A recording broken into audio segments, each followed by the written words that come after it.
Hello, everyone. Welcome to the MuseScore Café. My name is Marc Sabatella, and I'm stalling again because I never know the date. And it's October 21st, Wednesday, October 21st. Um, so my name is Marc Sabatella, director of the Mastering MuseScore School, and this is my weekly chat where I talk about some aspect of making music with MuseScore. So, as those of you who are here, most of you probably have been aware, we've been doing this sort of fall challenge lately, where I've been challenging people to create a choral arrangement based on some sort of poem about autumn. And we've been getting lots of submissions and lots of good discussion about the whole process. And it's been a lot of fun. And so now we're kind of in this phase where there's some music here that's I just want to listen to some music and talk about the music. And really, I don't have. Okay, so the if you got the email on the topic, the official topic title just says fall colors, and the idea being, well, that's a nice cliche, um, but the colors of fall, we could also talk about colors in music, and the fact that just because the fact that you're arranging for a choir, that's a certain color already. And of course, the playback sounds that we're actually using are going to sound different depending on whether you're what playback sounds you're using. And hello to everyone. I'm glad to see people from all over the world here. Well, all over the world. Technically, actually, it's all Europe at the moment. As far as people that are actually saying hello, but um, that is great. And so yeah, I just want to take a listen to some music. Yes, okay. So we have more U.S. people as well. So UK, and Germany, Netherlands, great. Um, yeah, what I want to do is just pick some of the music that we haven't listened to yet and just sort of listen and talk about what we're hearing. And so I'm going to go back and Heis, my best crack at remembering how to pronounce your name. We briefly looked at one of your pieces before, and I wasn't sure. There were two different versions, and I wasn't sure what was going on. If you want to let me know which, if one of these is more appropriate to check out than the other, um, we can eventually get to both of them, but I was just wondering what's up with those.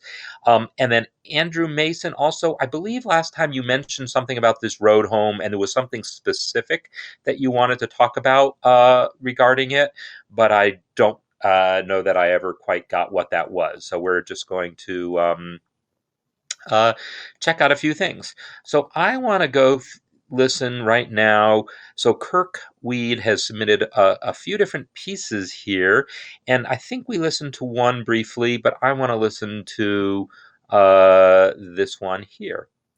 And this, I think, was meant to be the first submission for the challenge. So let's just give it a listen.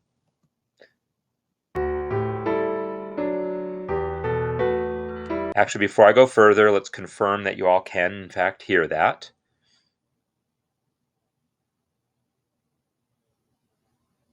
So which one, Gijs, if I'm saying that right, or close to right anyhow, which of the two do you recommend that we actually listen to?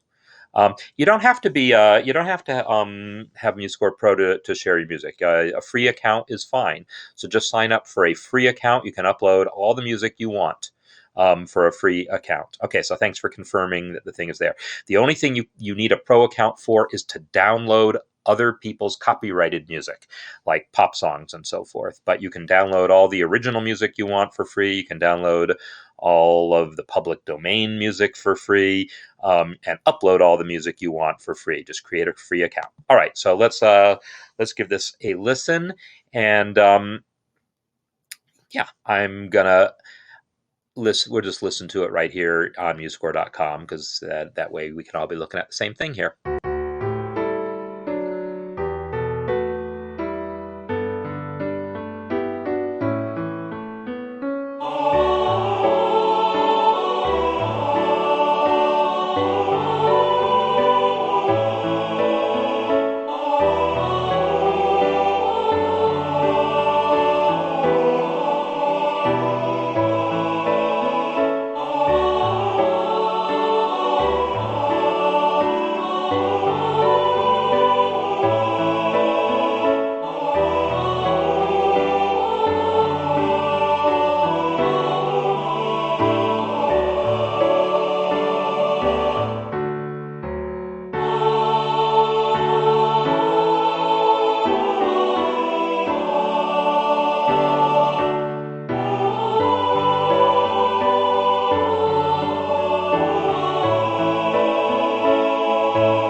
Okay, that is beautiful. And sorry I just figured rather than just repeat verses for these pieces, I would stop the playback and just go straight on to the end. I can't remember if MuseScore.com has um, an a way to disable the repeats. I know within MuseScore I can do that, but I don't remember that MuseScore.com has a control for that.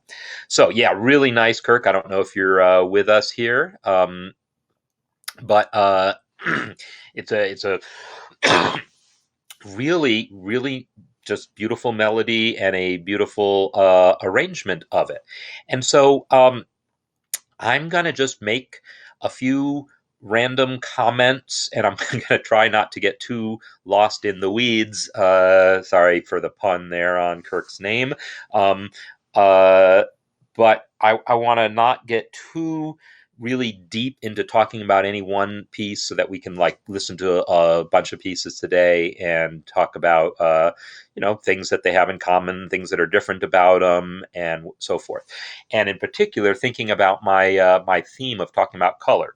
So what I'm talking about with color here is okay. So first of all, we have a four voice soprano, alto, tenor, bass, which is mostly what we're doing here. And so that already, when you talk about writing for four voices, we're talking about a certain color already, the color of four human voices, or a choir full of human voices.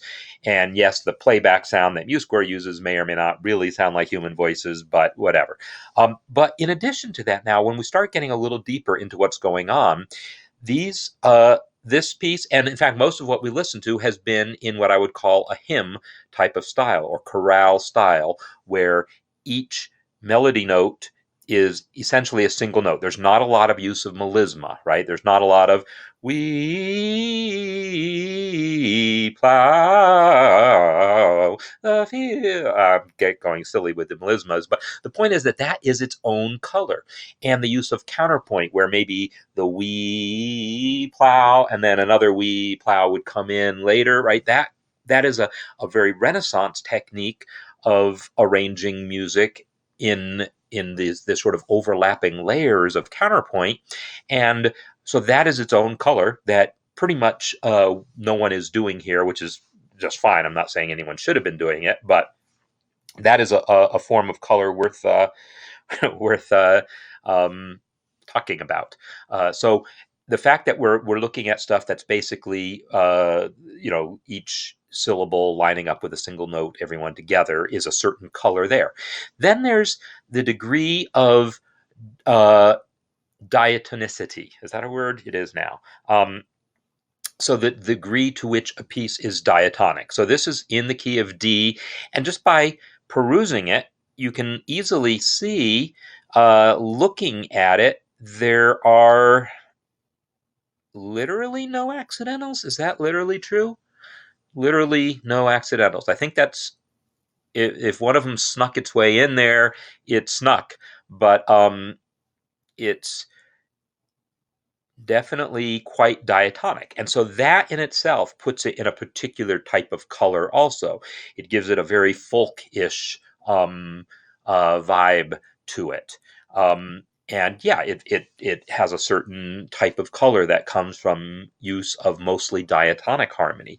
Furthermore, most of the chords are actually triads as opposed to seventh chords or anything like that, which is another aspect of the color of it.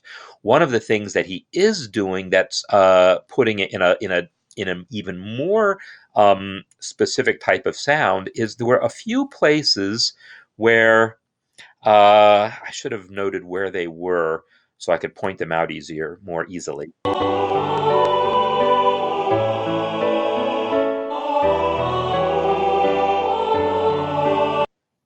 No, I guess that's not it. There was a few places where there were chords that had like one added note to it, like it was a ninth added to the chord or something. And it's, I guess, possible I imagined it.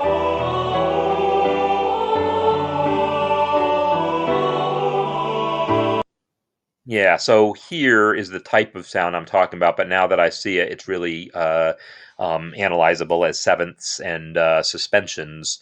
Um, But I guess what my point was going to be is there is a certain sort of subgenre of diatonic, mostly triadic music in which we use a lot of added ninths or other tones that create a little dissonance within the chord, but a pleasing sort of dissonance, for lack of a better word. And let me fire up MuseScore because I don't actually have it fired up here yet. Um, and it's a sound that's very much to me associated with modern choral music. A lot of I've done a lot of accompanying of choirs. I don't sing in a choir. I kind of want to, even though I got a terrible voice. I'd have a fun time just singing a bass part in a choir that doesn't need me to be very good. But I have accompanied a lot of choirs, and I've accompanied especially a lot of, well, community choirs and also children's choirs. My wife, Kari, is a school teacher, and I've accompanied her school choirs, but also other school choirs. And there's definitely a oh, by the way, the reason it took MuseScore so long to fire up is I am on my Chromebook, which runs MuseScore as a Linux app. And the first time you fire up MuseScore after rebooting, it has to start up the whole Linux subsystem to do it. After that, it's faster. But anyhow, that's just a little fact about running MuseScore on a Chromebook. So anyhow, the idea that in a lot of this music for community choirs, school choirs, and so forth, there's a lot of music that has this sort of diatonic triad simplicity to it, but creates color through interesting use of dissonances such as, let's see,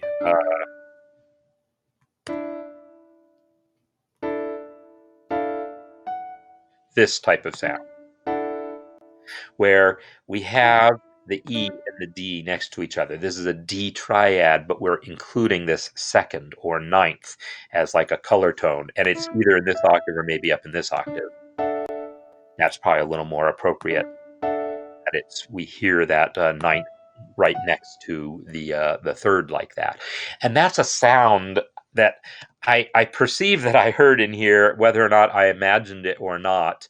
Because now, as I'm looking, I don't see that sound specifically. There's something going on in this measure, but it's not that. But in any case, it's a sound worth mentioning. I guess this sound right here, I see D. I see this E, G, and A, and that E and A next to each other is that type of sound. It's basically in this case, it's an A7. It's the 5 chord, but with that root in the melody, with the tonic in the melody, and it creates this sort of sound that's related to what I'm talking about. So anyhow, those are some nice colors going on in there, and so yeah, that is just a beautiful piece, and that's just some observations about what's going on color-wise. By the way, one other observation, just a technical observation about this. I keep looking and being distracted by these rests. These two rests should not be eighth rest. In 3/4, I would expect either 2 quarter rests here or a half rest to start this measure. I'm guessing you probably started by having this measure here, the second measure, in the first measure, then deleted the notes and it left those rests behind. But you can then clean them up by just selecting the rests and pressing delete, and it will replace it with sort of the simplified rest there. So replacing those rests with a half rest. Some people in 3/4 would say, no, better off to have 2 quarter rests. I'm a stickler for a lot of those sort of details, but that one right there is like a religious war I don't need to get involved in. Okay, so I'm going to just move on, talk about some other music, and let's go to this first one here of Gijs's. It's Autumn here. And so, yeah, I played it briefly, and we're just going to play it again and think about it some. So this is a poem by Thomas Hood that has been set to music, and let's hear what we have.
Wow, that is really nice. I'm just loving all the music that people are submitting here. And so this to me has like this whole other character, even though most of the things that I said about the first piece we listened to apply to this also, right? It's in the same sort of hymn chorale type of style of mostly one syllable per one note per syllable, one syllable per note, etc. So no, there's not much use of melisma in there, and it's mostly quarter notes with a few eighth notes, and it really at that level it seems like it lines up very similarly. But of course it's in a minor key rather than a major key, and that gives it a different feel. But also the fact that it is in 3/4, and the way it's in 3/4 is sort of to me interesting and worth mentioning. So when I say the way it's in 3/4, what do I mean by that? So this was which one of Kirk? Oh, we listened to "We Plow the Fields." That's right. Um, so Kirk's is in 3/4, but um, I don't even know how to explain what I want to say. Um, the the rhythms in this piece, we have these eighth notes and quarter notes, and so the average note length is somewhere more in the realm of eighth, or of between an eighth note and a quarter note. In this piece here, it's more about quarter notes and half notes, so the average note length is a bit longer. And there's some really interesting things that um, I don't really know exactly how to explain. Um, it's passages like this, basically. I got to do that again because it hiccuped.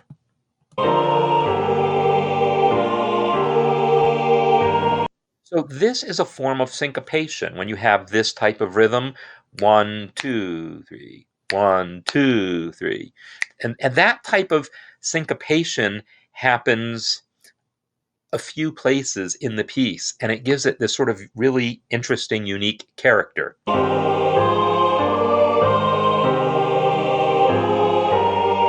Actually, yeah, and here again we have that. It's a form of syncopation that we have this phrase that ends on beat 2, basically. And there was another use of that type of figure that I thought was, oh yeah, this passage in here was especially interesting as far as that went.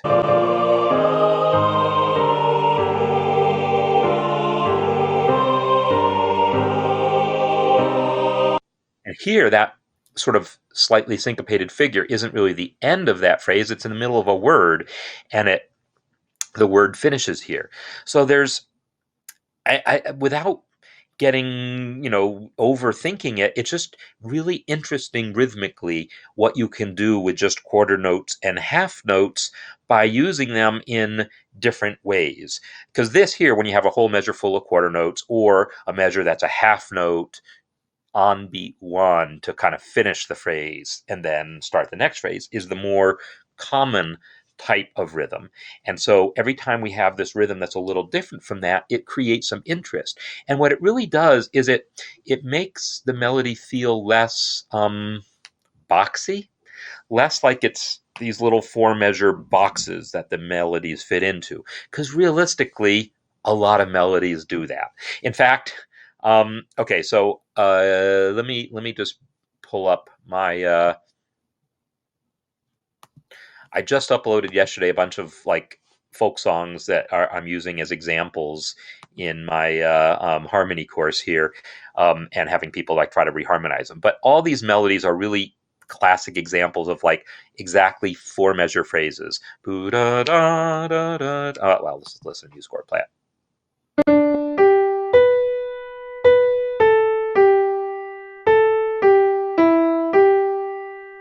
So this is an exact 4-measure phrase, and then there's another 4-measure phrase. And it's all very squarely in 4-measure phrases, and so are all of these folk songs that I uploaded. And this one does have this little tiny bit of kind of syncopation in it, but that type of simplicity, predictability to the phrasing is it's a nice thing to have.